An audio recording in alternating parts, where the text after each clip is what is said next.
Ulf, welcome, welcome. Please sit down. Thank you very much. So, how are you doing?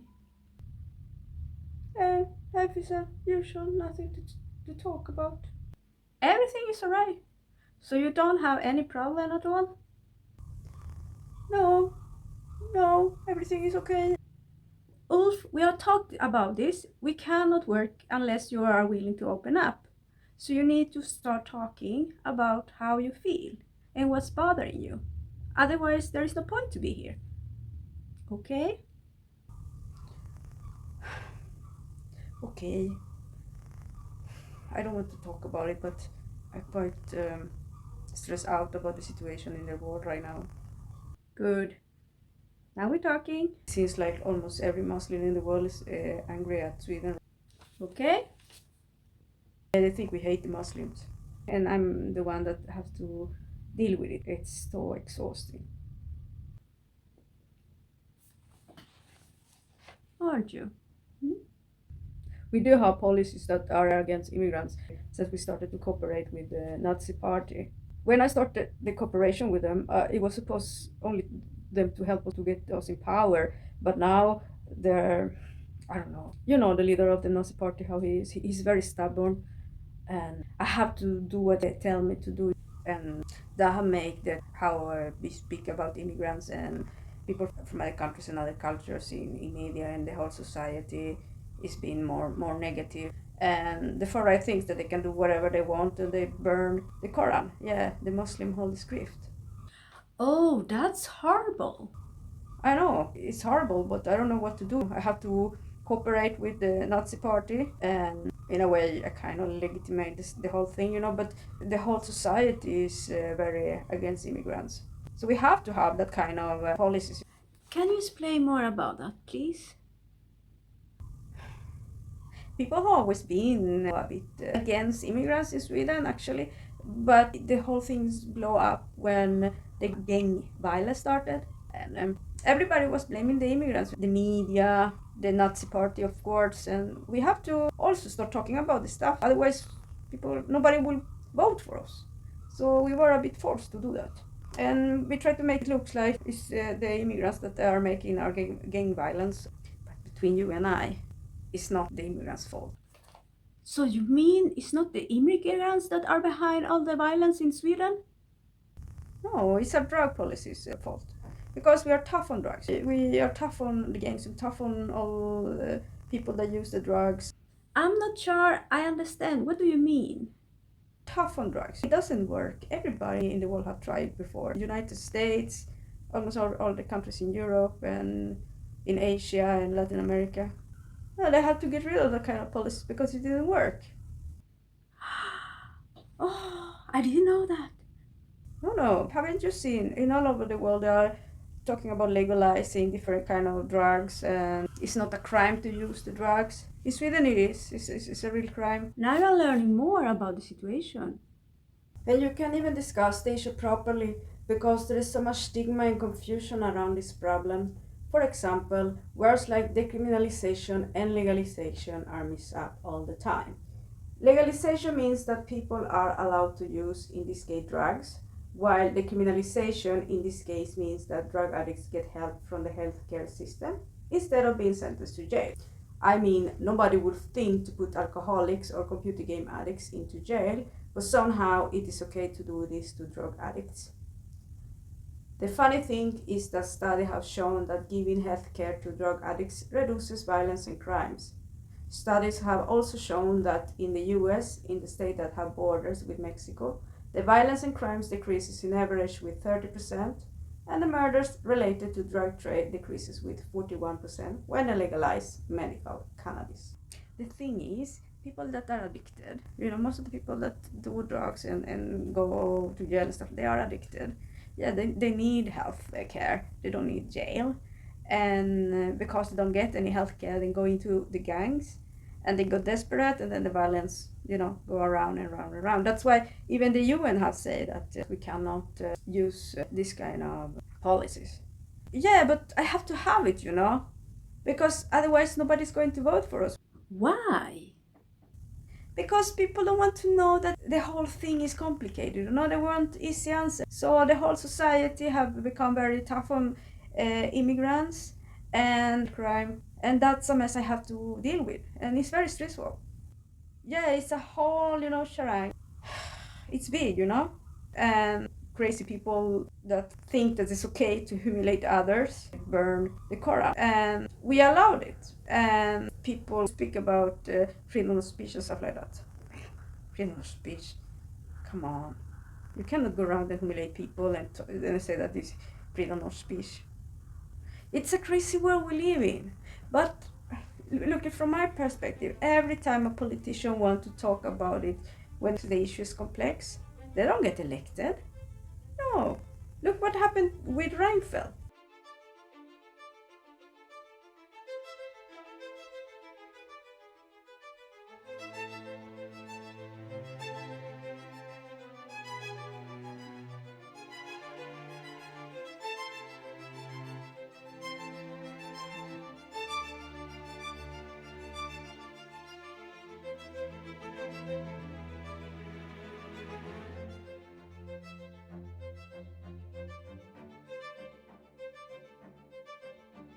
He tried to talk about open heart speech. Remember that? Yeah.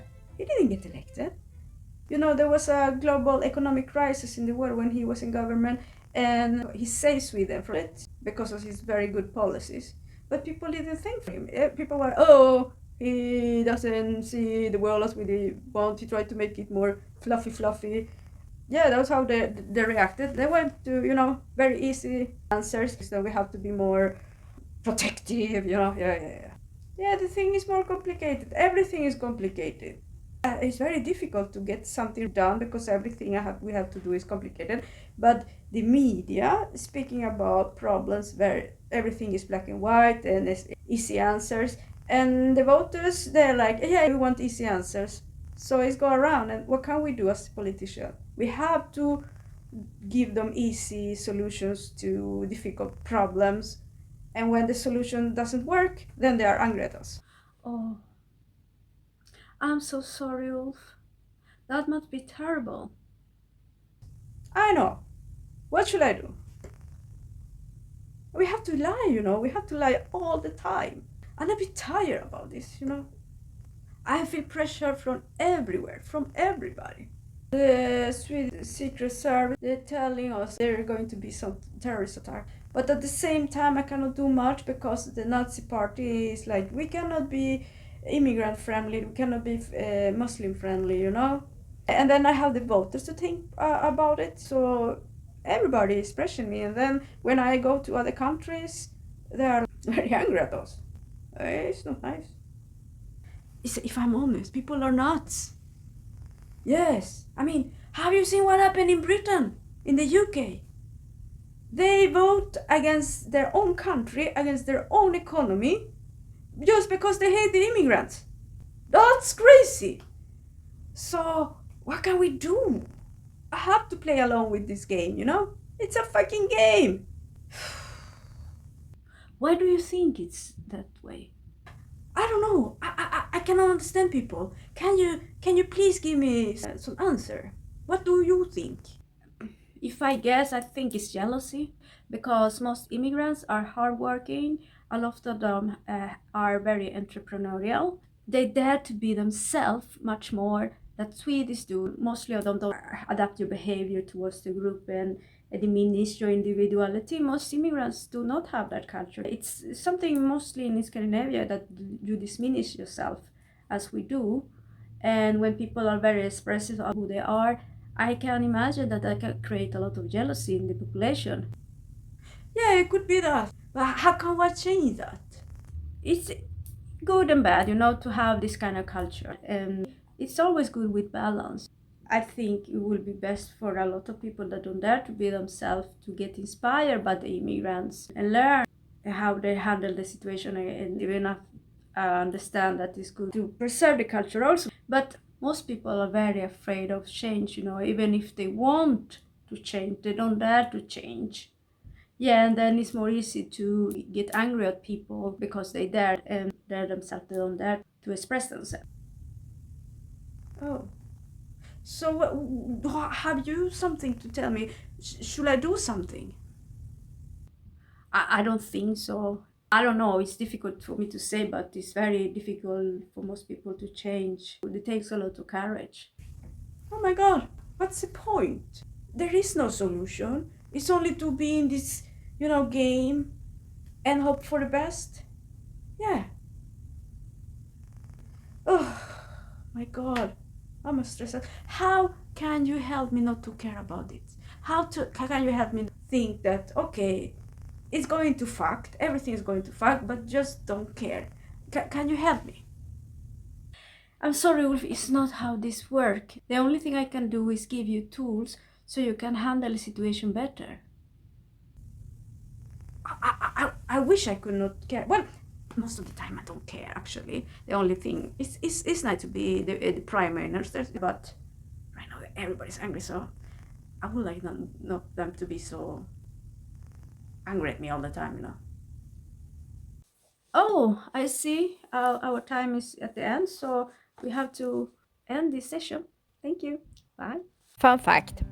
In 1922, Sweden had a referendum to prohibit alcohol. At that time, the Swedes looked at countries that had prohibited alcohol, countries like the US, Norway, and Finland. In these countries, the alcohol consumption had decreased and also all the health problems around alcohol consumption. But at the same time, the violence and crime, especially organized crimes around illegal alcohol trade, increased. The Swedes decided at that time that they didn't want more crimes and violence.